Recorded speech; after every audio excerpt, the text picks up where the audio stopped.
अस्सलामुअलैकुम, सुबह बखैर। कैसे हैं जी तमाम मेरे देखने और सुनने वाले। अल्हम्दुलिल्लाह हम लोग भी बिल्कुल ठीक ठाक हैं और सुबह हमारी हो गई है। सुबह तो अल्हम्दुलिल्लाह फ़जर के साथ ही हो जाती है, लेकिन उसके बाद मैं दोबारा सो जाती हूँ। और क्योंकि कोई काम नहीं होता हमें ख़ास, आजकल बच्चों को छुट्टियाँ हैं स्कूल से। जब फ़ातिमा ने जाना होता है तब फिर हमारे ऊपर ज़िम्मेदारी ज़्यादा होती है। तो स्कूल्स में छुट्टियां तो हो रही हैं वैसे 28 से, लेकिन फ़ातिमा के पेपर्स ख़त्म हो गए थे, असेसमेंट्स ख़त्म हो गई थी। तो दोबारा फिर टीचर से मेरी बात हुई तो उन्होंने कहा कि जी ये एक्टिविटी वीक हमारा चल रहा है। तो लेकिन इतनी गर्मी में मेरी समझ से बाहर है कि क्या एक्टिविटी करेंगे बच्चे वहाँ पर। और मुकम्मल इनका जो कोर्स था वो ख़त्म हो गया है। और सिटी स्कूल का ये है कि इनके जो फ़ाइनल टर्म है वो अभी मई में ख़त्म हो गई है और छुट्टियों के बाद इंशाल्लाह फ़ातिमा हो जाएगी जी 1 क्लास में। तो चलें, सफ़र का आगाज़ हुआ 1 से लेकर ऑनवर्ड्स। अब उससे पहले तो आपको पता है कि छोटी क्लासेस होती हैं, बस प्री नर्सरी हो गई, नर्सरी हो गई, केजी हो गई, तो वो कोई प्रॉपर एजुकेशन उसमें नहीं होती। तो इनके लेट उठने की वजह से ये है कि फिर हमारे कामकाज भी लेट स्टार्ट होते हैं। वैसे ये है कि किचन का काम हमारा जल्दी स्टार्ट हो जाता है। हमारे जो शेफ़ हैं, हमारे कुक हैं, वो सुबह अपनी रूटीन के मुताबिक जब भी वो काम स्टार्ट करना चाहें, किचन उनके पास की होती है, वो आकर अपना काम करते हैं। जो भी ज़रूरी काम हो सुबह सुबह, यानी आटा गूंदना या नाश्ते की प्रिपरेशन करनी, और जितने भी मेरे घर में हेल्पर्स हैं उनको खाना जो है वो टाइम पर देना, सुबह के टाइम बनाकर। क्योंकि हम लेट नाश्ता करें या जल्दी करें वो हमारे अपने ऊपर होता है। तो इनकी जो एक रूटीन है 3 टाइम की, उसको हम अल्हम्दुलिल्लाह प्रॉपर फॉलो करते हैं। तो जिसके लिए हमने चाबी जो है वो किचन के बाहर की डोर की अपने कुक के पास हमारे होती है, और वो सुबह उठ के अपना काम जो है वो रूटीन के साथ करते हैं। तो बस इसी तरह से चल रहा है। आप सुनाएं, गर्मियों के लिए क्या प्लान किया है आपने? फ़िलहाल हमारा तो कोई प्लान नहीं हुआ अभी तक, क्योंकि ईद आ रही है। पहले हम ईद की तैयारी करेंगे और उसके लिए कोई 1-2 जानवर हमने लिए भी हैं, बकरे। आगे चल के वीडियो में आपको दिखाएंगे। यहाँ पास में एक हवेली है, वहाँ हमने बांधे हुए हैं, और शाम में हमारा जो लड़का है हेल्पर, वो ले आता है उसको, बकरों को, और थोड़ी देर फ़ातिमा और ख़दीजा उनके साथ खेलती हैं, और उसके बाद फिर बस ये है कि जी हम वहाँ दोबारा बांध देते हैं। तो ये चल रहा है जी। बस घर की रूटीन होगी, कामकाज होंगे जो रोज़ाना हम करते हैं। हमारी रूटीन आपके साथ सुबह से लेकर शाम तक की हम शेयर करते हैं अपने व्लॉग में।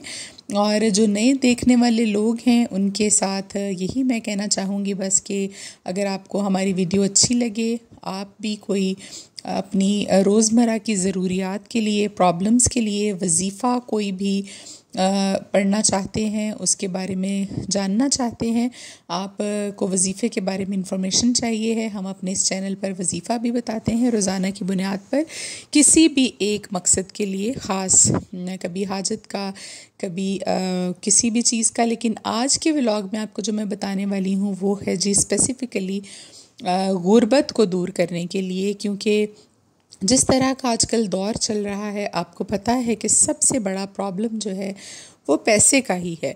अगर आपके पास इनकम अल्हम्दुलिल्लाह अच्छी होगी, आपके पास पैसे होंगे, बहुत सारे काम, क्या बल्कि तमाम काम ही आप अपनी ज़िंदगी के उससे मैनेज कर सकते हैं, अपने बच्चों को सहूलियात दे सकते हैं, जिसके लिए बेशक अल्लाह ने फरमाया है कि आप मेहनत भी कीजिए, आप कोई काम भी कीजिए, बिल्कुल फ्री आपने नहीं बैठना। लेकिन इसके साथ साथ बाज़ दफ़ा ऐसा होता है, बहुत से लोग मिलते हैं, वो कहते हैं कि जी हम बहुत मेहनत करते हैं, अपनी औकात से बढ़कर हम मेहनत करते हैं, हम किसी भी काम को शुरू करते हैं तो वो हमारा काम जो है वो घाटे की तरफ जाता है, हमें उसमें नफ़ा नहीं होता, बल्कि नफ़ा होने की बजाय हमें उसमें नुकसान होता है। तो अगर इस तरह की कोई सिचुएशन है या आपको रास्ता नहीं मिल रहा कि स्टार्ट कैसे लें, और कोई आपके लिए, आपको ऐसे लगता है कि बंद हो गए हैं दरवाज़े रिज़्क के, तो उसके लिए आप यकीन कीजिए कि ये वजीफ़ा बहुत ही पावरफुल और शानदार है।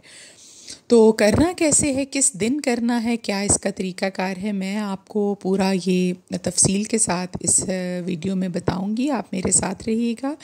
तो बस थोड़ा सा कामकाज जो है, जब मैं सुबह उठती हूँ मेरी रूटीन है, उसके बाद फिर मैं एक मर्तबा पूरे घर का चक्कर लगाकर ज़रूर देखती हूँ किचन में क्या हो रहा है और बाहर की सफाई जो है वो अच्छे से हुई है या नहीं हुई। बल्कि मेरी एक आदत है कि मैं गेट से बाहर भी सफाई को करवाना जो है वो मुझे बहुत अच्छा लगता है। और ये नहीं होना चाहिए कि आपके घर साफ़ हों और आप अपना गंद जो है घर का उठाकर वो अपनी गली में अपने दरवाजे के सामने फेंक दें, जो कि आने जाने वाले और गुज़रने वाले लोगों के लिए भी प्रॉब्लम का बाइस बने। तो ये बिल्कुल नहीं होना चाहिए। आपके घर की जो सफाई सुथराई है उसका अंदाज़ा हमेशा होता है आपको ये जब आपको बाहर से कोई देखता है, घर से बाहर कोई देखता है तो फिर आपको होता है कि जी आपका घर अंदर से कितना साफ़ होगा, क्योंकि हर गुज़रने वाला जो है वो दरवाज़ा खोलकर आपके घर के अंदर जो है वो दाखिल नहीं हो सकता। लिहाजा इस चीज़ का ख्याल आप लोग ज़रूर रखा करें कि अपने घर के साथ साथ बाहर की गली को भी साफ़ रखें, वहाँ कूड़ा मत फेंकें और सफाई सुथराई का ख्याल रखें। तो ये था जी बच्चों की ऑयलिंग वगैरह की। आज ये जुमे के दिन का व्लॉग है और जुमे को मैं इनकी स्पेशली जो है वो ऑयलिंग करती हूँ बालों में भी, और ज़ैतून के तेल के साथ आप कोशिश करें अगर आपके बच्चे छोटे हैं तो आप उनकी मालिश कर दें, उससे बहुत अच्छी थकन जो है वो उतर जाती है। तो बच्चा हमारा साफ़ कर रहा था जी हमारे जो एक बाइक हमने रखी हुई है बाहर से सौदा सलफ लाने के लिए, हमारा कुक, और ये यूज़ करता है लड़का। आजकल जी पर्दे धुलवा रही हूँ मैं इसलिए कि अब ईद आने वाली है, फ्रीज़र फ्रिजें और पर्दे वगैरह बहुत ज़्यादा सफाई इनकी ज़रूरत होती है। और छोटी ईद से पहले जो है रमज़ान में शायद मैंने इनको वॉश करवाया था, तो 2 महीने लगभग हो गए हैं इसको।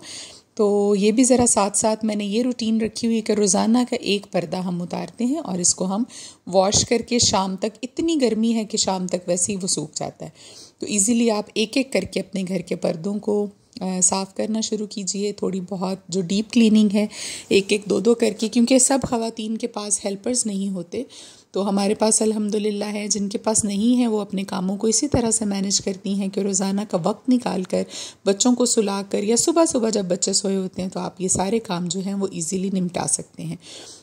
अच्छा जी, अभी हम आते हैं पहले अपने मकसद की तरफ। जो हमारा वजीफ़ा है, मेरा बताने का मकसद आप लोगों को, क्योंकि हालात के मुताबिक, कमेंट्स के मुताबिक जो मैं डिसाइड करती हूँ कि मैं आप लोगों को आज क्या बताऊँ, तो ज़्यादातर प्रॉब्लम्स जो हैं वो या सेहत के हवाले से आ रहे होते हैं। अगला वजीफ़ा इंशाल्लाह मैं उसके हवाले से भी बताऊँगी आपको, और बीमारियों के मुतालिक होती हैं ज़्यादा बातें, या फिर यही कि जी मसाइल अच्छे नहीं हैं, घर नहीं है हमारे पास, और हमें इस तरह की गुर्बत से रिलेटेड जो मसाइल हैं उनके हल के लिए आपको मैं ये वजीफ़ा बता रही हूँ।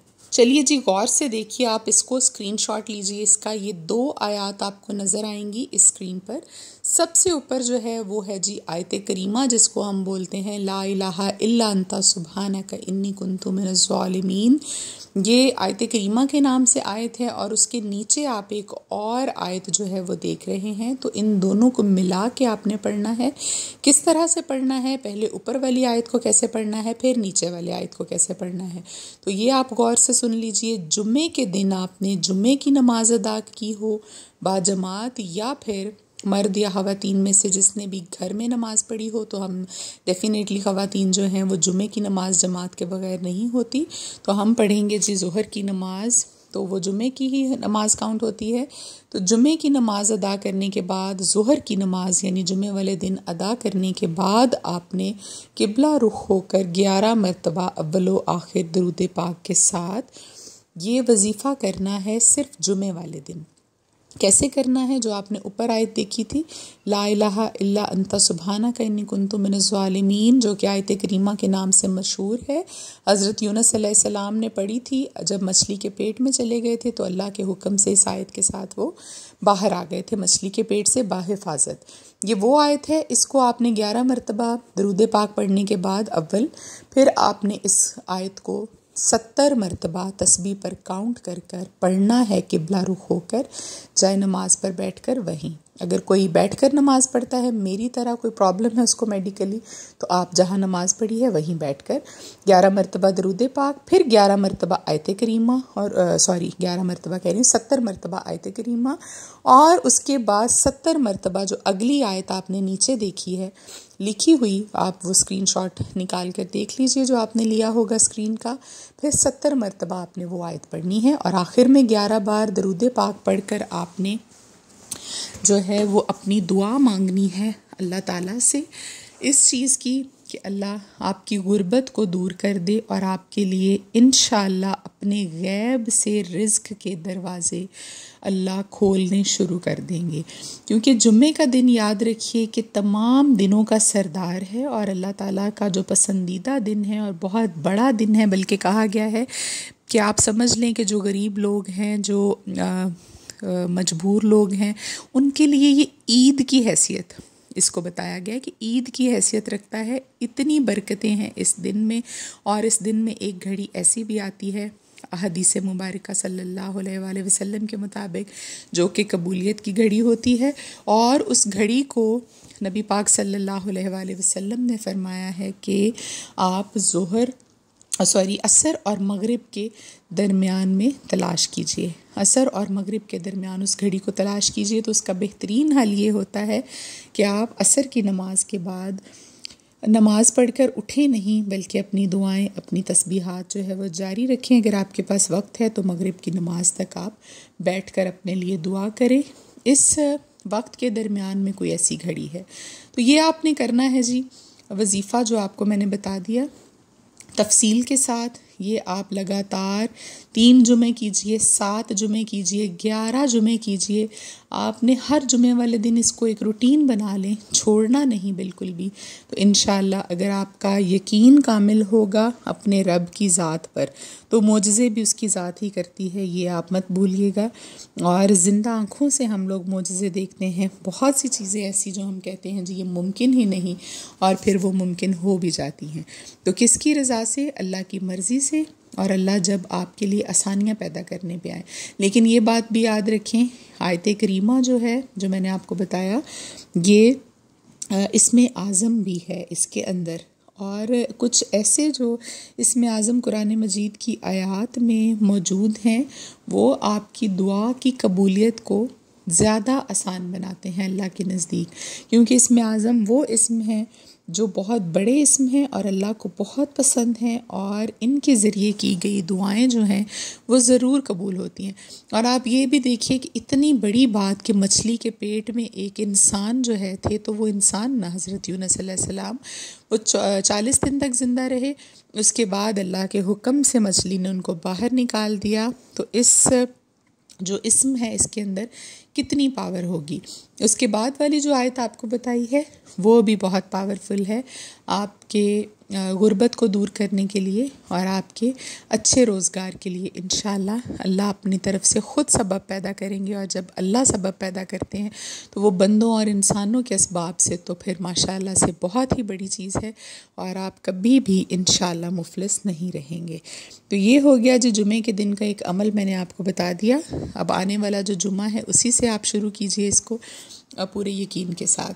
तो शाम हो गई थी जी आपसे बातें करते करते, और आज हमारा अचानक प्लान बना। बच्चे काफ़ी दिनों से बाहर नहीं गए थे, इनके फादर जो थे वो थोड़ा सा उनके पास टाइम था, तो जब वो खाना खाने के लिए घर आए तो हमने उनको फ़ोर्स किया कि हमें जाना है लाहौर। फ़ातिमा भी घूम फिर लेगी, खदीजा भी, और अच्छा सा खाना खा कर आते हैं बाहर से। तो उसके लिए हमने ज़ियाफ़त को चूज़ किया। ज़ियाफ़त का खाना मुझे पसंद है। एक तो मुझे इनकी फ़िंगर फ़िश बहुत अच्छी लगती है, दूसरा इनका मटन जो है कोरमा वो भी बहुत अच्छा है, सारी डिशेस इनकी बहुत अच्छी हैं।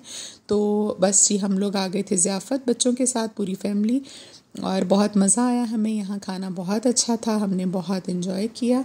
इसके अलावा ये बताती चलूँ कि जो बहन भाई मुझे दुआ के लिए कहते हैं वो आपकी अमानत होती है मेरे पास चीज़। और अल्हम्दुलिल्लाह जुमेरात की हमारी जो दरूद पाक की महफ़िल होती है उसमें मैं आप लोगों की दुआओं को ज़रूर याद रखती हूँ, और आप लोगों के लिए स्पेशल नाम लेकर जो मुझे मैसेज करते हैं मैं दुआ करवाती हूँ।